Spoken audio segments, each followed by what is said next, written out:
Hello everyone, என் பேர் முகமது ஆஷிக் பாஷா. எங்கள் அத்தா பேர் காதர் பாட்ஷா, எங்கள் அம்மா பேர் சையத் சுல்தான் பிபி. நான் சென்னை டிஸ்ட்ரிக்டில் உள்ள Saint Thomas Matriculation Higher Secondary ஸ்கூலில் தான் என்னோடய ஸ்கூலிங்ஸ் எல்லாமே முடித்தேன். இந்த இயர் 2025 நீட்டில் எக்ஸாமுக்கு நான் சக்தி நீட் அகாடமியில் தான் படித்தேன். சக்தி நீட் அகாடமியை பொறுத்த வரைக்கும் ஃபிசிக்ஸில் சூப்பராக சொல்லி தருவாங்க. அதனால தான் நான் சென்னையிலேருந்து திருச்சி போய் சக்தி நீட் அகாடமியில் படித்தேன். நிறைய பேர் கேட்டாங்க, சென்னையிலே நிறைய இன்ஸ்டியூட் இருக்கும்போது ஏன் அங்கே போய் படிச்சிங்கன்னு.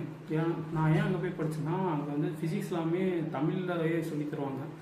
எம்டி சார் அவரோட எளிய முறையில் பசங்களுக்கு எல்லாத்தையுமே விளக்குவாங்க. ஏடி சாரை பொறுத்த வரைக்குமே அவரோட வே ஆஃப் டீச்சிங்கே வேறு மாதிரி இருக்கும். ஃபிசிக்கல் கெமிஸ்ட்ரி பொறுத்த வரைக்கும் ஆசிப் சார் நல்லா சொல்லி தருவார். நம்ம எவ்வளோ பேசிக்கான கேள்வியெல்லாம் கொஸ்டின் கேட்டாலுமே அவர் சொல்லி தருவார், நல்லாவே சொல்லி தருவார். ஃபிசிக்ஸ் பேசிக் லெவல்லேருந்தே சொல்லி தருவாங்க எல்லாருமே. ஃபிசிக்ஸ்க்கு ஈஸி ஃபிசிக்ஸ்னு ஒரு மெட்டீரியல் தருவாங்க. அது படித்தாலுமே போதும், நமக்கு நிறைய மார்க் கெயின் பண்ணலாம். நான் இதெல்லாம் வச்சு தான் இந்த வருஷம் கவர்மெண்ட் கோட்டாவில் தாகூர் மெடிக்கல் காலேஜ் சென்னையில் சீட் எடுத்திருக்கேன். தேங்க்யூ.